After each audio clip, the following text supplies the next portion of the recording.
Assalamualaikum warahmatullahi wabarakatuh. Saya Hafizah Adila binti Abdul Razak. Dan saya Nuraina binti Adnan. Hari ini kami akan membuat pembentangan tentang tajuk impak kemelesetan ekonomi terhadap negara Malaysia melalui bahan bacaan yang telah kami kaji. Okey, ini merupakan keratan jurnal dan artikel yang telah kami analisis. Dan ini merupakan keratan akhbar yang telah kami analisis. Pengenalan. Menurut Kamus Dewan edisi keempat, kemelesetan didefinisikan sebagai keadaan meleset atau kemunduran. Kemelesetan bersinonim dengan merosot, mundur, menurun, menyusut atau lembab. Ekonomi pula bermaksud ilmu bukan pengeluaran, pengagihan, penggunaan barang-barang dan perkhidmatan. Contohnya, beberapa orang penuntut sedang membantu Kementerian Buruh menyelidiki keadaan pengangguran sekarang. Menurut Kamus Dewan Bahasa Melayu, kemelesetan ekonomi merupakan keadaan ekonomi yang tidak stabil dan menyebabkan kehidupan menjadi sukar. Sebagaimana yang telah kita tahu, kemelesetan ekonomi telah mendatangkan kesan yang buruk kepada pembangunan. Secara ringkasnya, kemelesetan ekonomi merupakan keadaan di mana sesebuah ekonomi negara mengalami penurunan yang disebabkan oleh suatu krisis kewangan.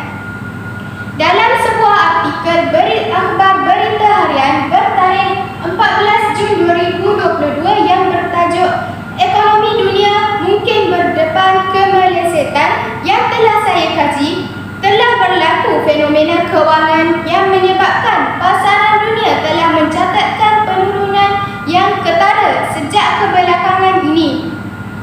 Ahli ekonomi yang juga bekas pengarah eksekutif Institut Penyelidikan Ekonomi Malaysia (MIER), Profesor Emeritus Datuk Dr. Zakaria Abdul Rashid berkata, Malaysia turut merasai impak kewangan global itu berikutan kedudukan dan kebergantungan negara kepada perdagangan antarabangsa. Malah, sumbangan keluaran dalam negara kasar (KDNK) Malaysia kepada global hanya 0.4% berbanding kuasa besar lain seperti Amerika Syarikat dan China. Kedudukan itu menjadikan Malaysia sangat terdedah dengan sebarang risiko yang berlaku, terutama di Amerika Syarikat. Tambahan pula, pasaran saham tempatan sangat berkait rapat dengan pasaran luar. Menurut artikel yang telah saya kaji, ekonomi Malaysia pada tahun 1970 telah mengalami pasang surut antara pelbagai faktor. Faktor terusannya ialah merupakan faktor luaran menghadirkan Malaysia ini keterbukaan ekonomi Malaysia. Pada 1970, Malaysia pertama kali mengalami krisis ekonomi pada tahun 1973 hingga 1974 berikutan kenaikan harga minyak yang lebih dikenali sebagai kejutan minyak pertama akibat peperangan antara Mesir dan Israel. Kemudian, ekonomi negara-negara berindustri yang mengalami pengecutan yang memberi kesan kepada pertumbuhan ekonomi Malaysia yang hanya meningkat 0.8%, iaitu balas terendah dalam tempoh 1970 hingga 1980-an. Malaysia sekali lagi mengalami krisis ekonomi yang juga berpunca daripada kenaikan harga minyak, iaitu kejutan minyak kedua pada 1978 akibat daripada revolusi Iran. Ini mengakibatkan kemelesetan ekonomi yang diikuti dengan masalah inflasi dan pengangguran terhadap negara-negara maju. Selain itu, walaupun ekonomi Malaysia ini tidak mengalami kemelesetan yang tinggi, namun pertumbuhan KDNK meningkat perlahan pada awal 1980-an berikutan kejatuhan ekspor dan harga komoditi. Okey, KDNK ini ialah komponen asas dalam keekonomian negara. Ia juga merupakan sebagai tanda alas pengukuran pertumbuhan ekonomi negara. Selain itu,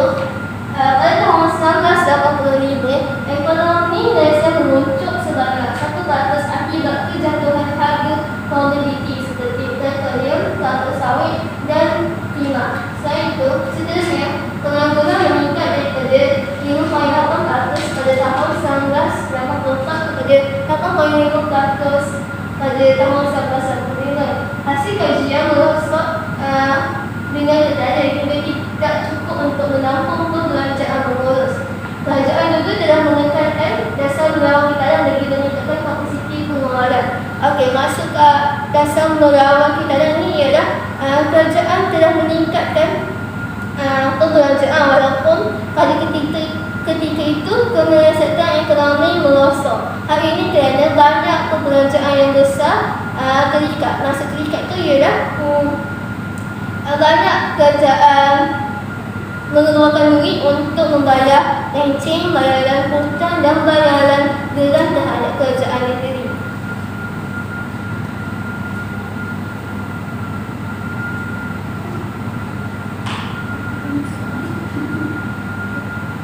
Okey, ini merupakan sejarah krisis kemelesetan ekonomi yang berlaku di negara kita.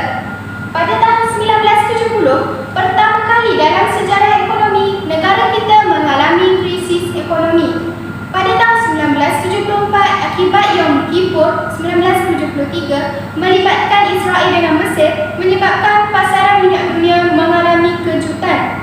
Pada tahun 1978, kejutan pasaran minyak dunia akibat revolusi Iran menyebabkan harga komoditi jatuh teruk termasuk minyak. Pada tahun 1985, dunia telah mengalami kelembapan dunia sehingga mengheret harga komoditi dunia seperti petroleum, kelapa sawit dan juga timah jatuh teruk.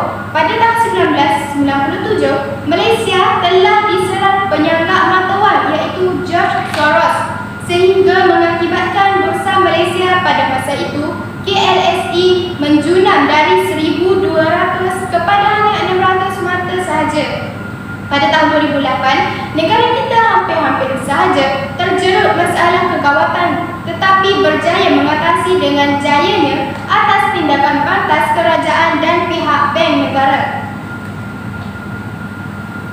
Baiklah, menurut bahan bacaan yang iaitu jurnal yang telah saya baca, kesan daripada kemelesetan ekonomi yang berlaku pada 1929 hingga 1935 akibat kejatuhan saham di bursa saham New York pada Oktober 1929 telah menyebabkan peniaga Cina di Taiping melalui kesukaran yang mengundang kemelesetan ekonomi dunia pada awal tahun 1930-an.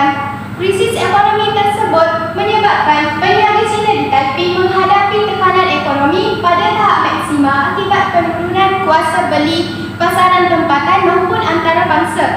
Situ Daily melaporkan bahawa ramai orang Cina di Taiping hilang punca pendapatan akibat kemelesetan ekonomi dunia dan berkumpul di Persatuan Kuantum Perak Utara pada 1930. Terdapat juga orang Cina yang menjadi pengemis untuk mendapatkan sumber makanan. Bagi mereka yang tidak dibuang kerja pula, kadar upah yang rendah menyebabkan mereka hidup dalam kesusahan. Kesan krisis ekonomi tersebut juga dapat dilihat melalui tindakan buruh Cina yang mengutip puntung rokok yang dibuang lalu mengeluarkan tembakau daripada rokok tersebut dan menggulungkannya dengan daun tembakau untuk dihasap kerana tidak mampu membeli rokok.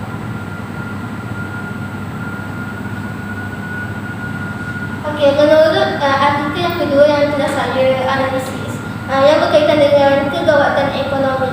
Di sini Malaysia telah sistem franchise telah memasuki negara Malaysia dalam pelbagai bidang termasuklah bidang penercitan, perhotelan dan pemotoran. Dalam bidang industri pendidikan juga telah diperkenalkan sistem franchise ini. Contohnya, College Osmo Point telah mengembangkan operasinya melalui sistem franchise. Perkembangan franchise mula masuk dalam negara kira-kira 60 tahun yang lalu melalui syarikat Singa dan Batam. Pengedaran kereta automobil nasional EOM merupakan projek franchise yang terbesar di Malaysia. Pada tahun 1990-an menyaksikan pertumbuhan franchise yang memberangsangkan melalui sektor makanan seperti Mediground, Sugarburn dan Nelson. Perkembangan franchise mendapat perhatian dari kerajaan mewujudkan pembangunan franchise di bawah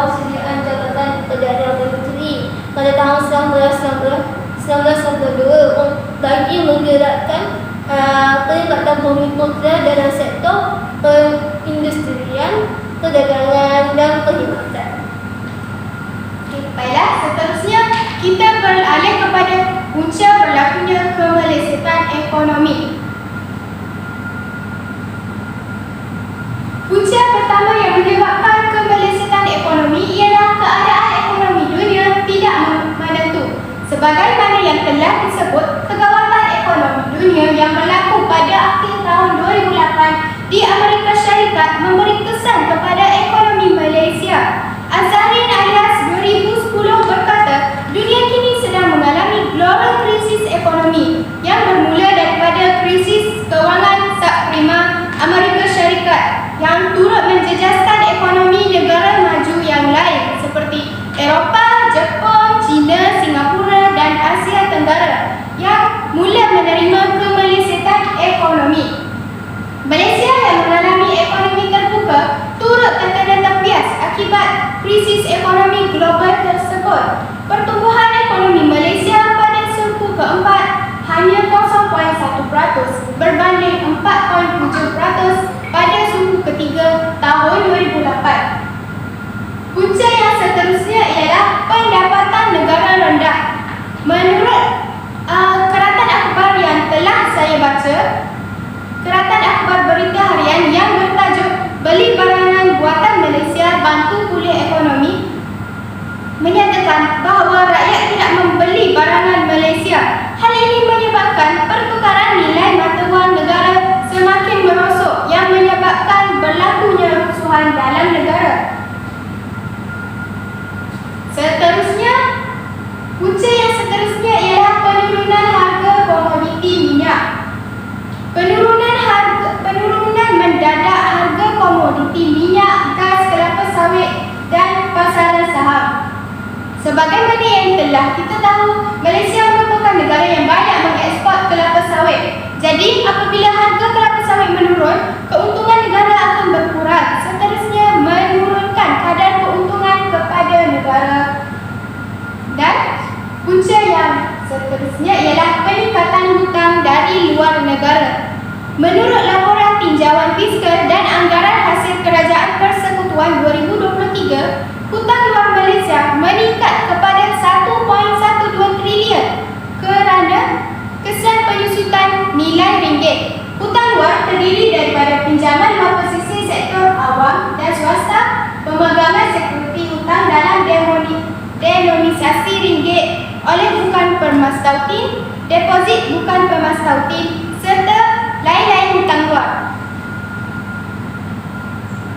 Seterusnya, punca kegawatan ekonomi di Malaysia telah berlaku pada tahun sepanjang 1997 hingga 1998. Hal ini mengundang para pekaji untuk mengkaji dan mengulas mengenainya. Seperti mana yang diulas oleh Jomo 1998, punca kegawatan ekonomi liberasi kewangan di mana negara menyaksikan kemasukan simpanan asing ke dalam pasaran domestik dan pada masa yang sama negara memiliki pasaran domestik yang tinggi yang menyebabkan inflasi saham dan harga dana.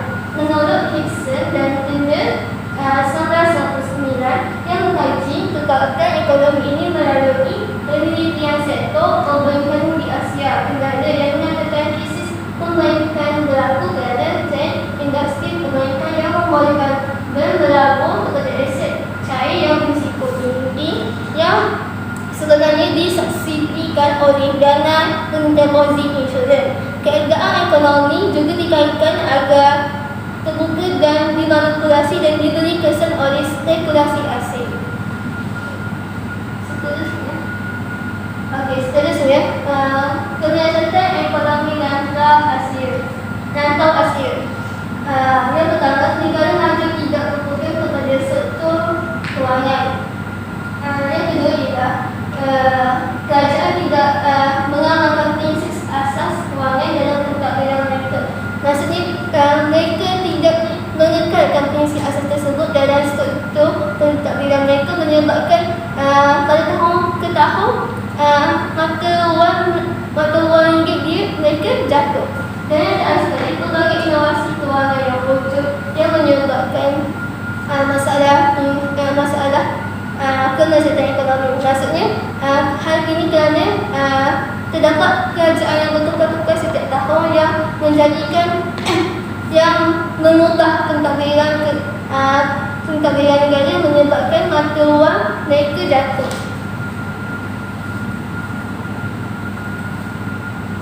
Okey, seterusnya kita bergerak kepada kesan atau implikasi kemelesatan ekonomi terhadap negara Malaysia. Kesan yang pertama yang kita dapat lihat ialah penurunan ekspor dan kurang pelaburan asing. Sebagaimana yang telah kita tahu, ekonomi negara yang Malaysia tentunya akan menjejaskan ekspor keluar. Jadi, pelabur asing tidak akan melabur kerana mereka tahu mereka tidak akan beruntung. Pada tahun 2009, ekspor Malaysia jatuh sebanyak 27.8% pada bulan Januari, manakala pelaburan langsung FDI hanya mencatat 26 bilion, iaitu hanya separuh daripada nilai pada tahun 2008 iaitu sebanyak 51 bilion. Seterusnya, pengangguran juga akan meningkat. Di dalam jurnal yang telah saya baca, menurut Azhar Sharif 2017, kemelesatan ekonomi yang melanda turut memberi kesan kepada guna tenaga dalam sektor pembuatan, terutama industri elektrik dan elektronik. Mereka terpaksa diberhentikan kerana permintaan dari luar negara terhadap industri berkurangan. Oleh itu, kadar pemberhentian kerja telah meningkat berikutan kemerosotan permintaan produk dan permintaan yang dihadapi oleh pihak industri. Okey, bermula 1997 di mana selepas kejatuhan mata wang BAH iaitu mata wang Thailand, Malaysia turut mengalami kesannya. Contohnya yang pertama, mata wang Malaysia mengurangi yang susut sebanyak 66.7% antara Januari 1997 dan Julai 1998. Ia menyebabkan indeks komposisi bursa saham Kuala Lumpur jatuh dari paras tertinggi ke paras terendah iaitu sebanyak 262 pada 2 September 1998. Selain itu, nilai permodalan PSKL menurun dari RM917 bilion ke RM182 bilion iaitu sebanyak 80%. Pada faedah harga minyak dan barangan khidmatan juga meningkat. Yang ditang dari itu, kadar pertumbuhan ekonomi yang dinikmati sebanyak 7.7% pada tahun 1997 telah menjadi negatif 7.5% pada tahun 1998. Di samping itu, penurunan sektor pembinaan sebanyak 2.3% dan peningkatan kadar pengangguran ke 3.2% pada tahun 1998 berbanding 2% tahun 1997. Di samping itu, ramai pekerja yang kehilangan pekerjaan, peningkatan keberangkatan, pemotongan belanjawan gaji dan faedah pekerja. Selain itu, terdapat banyak syarikat korporat merasai bahan kemelesatan ekonomi ini. Contohnya, beberapa syarikat korporat terbesar seperti Lenga, Lion Group dan Perdagangan Johor secara tekniknya berperan. Selanjutnya, integrasi kemelesatan ekonomi terhadap negara menyebabkan Malaysia Airlines memiliki hutang sebanyak RM9 bilion kerana pengurangan nilai rupiah Malaysia. Dan yang terakhir sekali ialah syarikat asing membeli hampir 7 bilion aset Malaysia yang kebanyakannya dijual pada awal tahun 1998. Dan akhir sekali ialah akibat kemelesatan ekonomi yang berlaku telah menyebabkan kenaikan harga barang. Di dalam akhbar berita harian, kerajaan terpaksa mengenakan cukai yang tinggi terhadap barang yang hendak dijual bagi meningkatkan lagi pendapatan negara. Masyarakat terpaksa mengeluarkan sejumlah perbelanjaan yang tinggi bagi menyara kehidupan keluarga mereka. Kerajaan yang terpaksa menaikkan harga barang akan memberi kesan baik kepada negara. namun memberikan impak buruk kepada golongan yang berpendapatan rendah.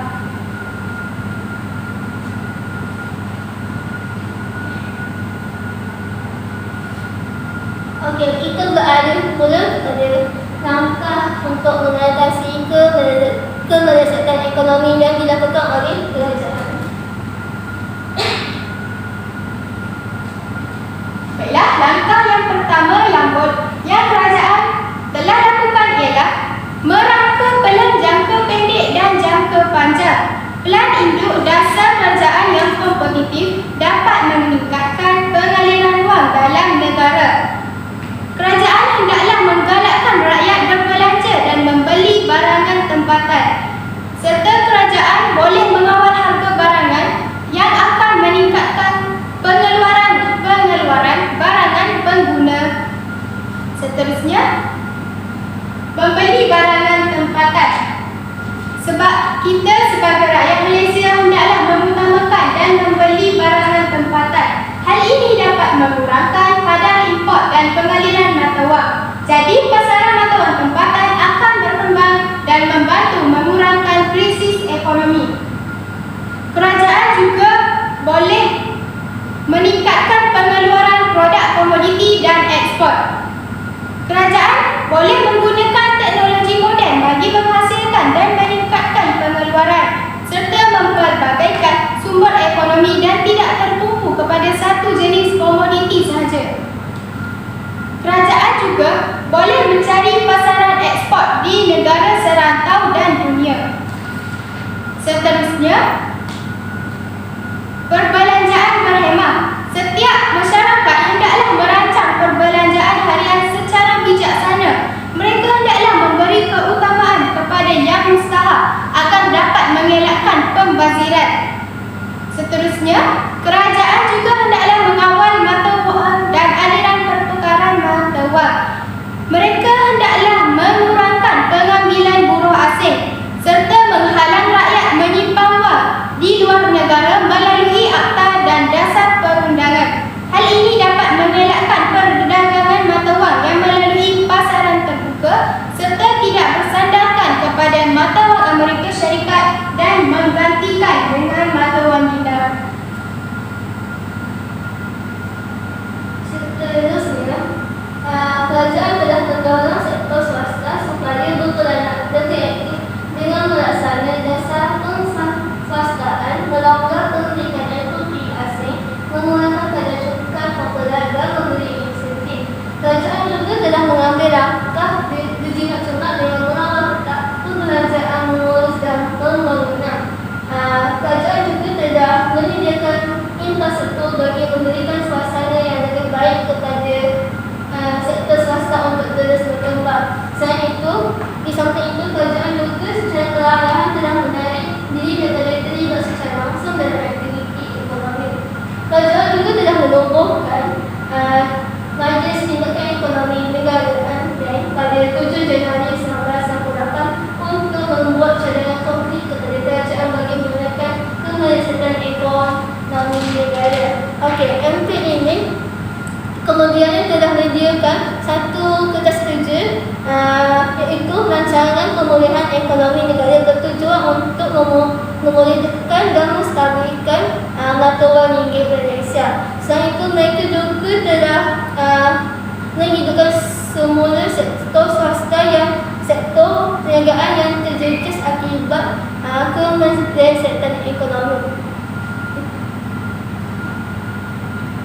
Kerajaan juga telah mengumumkan package rancangan fiskal berjumlah RM67 bilion bagi menggerakkan aktiviti ekonomi. Bagi melaksanakan pelbagai inisiatif terutamanya melaksanakan projek-projek infrastruktur. Kerajaan juga telah membajetkan sejumlah wang yang besar bagi melaksanakan package 7 rancangan ekonomi bagi menggerakkan aktiviti ekonomi. Di samping itu, pada 2010 kerajaan telah mengumumkan GDP yang menetapkan sasaran supaya pendapatan per kapita rakyat Malaysia perlu mencapai $15,000 bagi memulihkan negara ini keluar daripada perangkap negara pendapatan sederhana dan menjadi sebuah negara maju yang paling tinggi pada tahun 2020. Okey, maksud GDP ialah PPP bermaksud program transformasi kerajaan manakala PPP bermaksud program transformasi ekonomi. Selanjutnya, kerajaan juga telah memulihkan sistem penyimpanan perkhidmatan perlu sentiasa berubah dan sektor swasta disasarkan menyumbang 90% daripada jumlah perhubungan manakala sektor awam akan membantu dari segi penyimpanan perkhidmatan bagi membantu mempercepatkan pelaksanaan projek oleh sektor swasta. Dan akhir sekali, kerajaan telah melantik pegawai kerajaan yang berkualiti sahaja yang perlu ada dalam perkhidmatan awam supaya mereka ini mampu untuk menjamin mata wang nasional ini supaya berada dalam keadaan yang stabil, kukuh dan sekaligus dapat memajukan negara Malaysia, ekonomi negara Malaysia. Baiklah, secara kesimpulannya, bagi Melaka menjadi negara maju berpendapatan tinggi, sumber sektor perkhidmatan amat penting. Produktiviti yang tinggi dalam sektor perkhidmatan adalah kunci dalam kemajuan ekonomi. Sektor perkhidmatan juga mempunyai banyak aktiviti yang kritikal kepada pertumbuhan ekonomi seperti kewangan, kesihatan, pengangkutan dan telekomunikasi. Oleh hal yang demikian, pelaburan dalam teknologi baru dan inovasi adalah amat penting dalam persaingan dan perniagaan global. Seterusnya, peranan kerajaan dan rakyat amat penting bagi menangani masalah ekonomi. Sebagai penutup, kesedaran dan sikap bertanggungjawab mengatasi masalah akan memudahkan semua pihak. Baiklah, itu sahaja daripada kami. Sekian, terima kasih.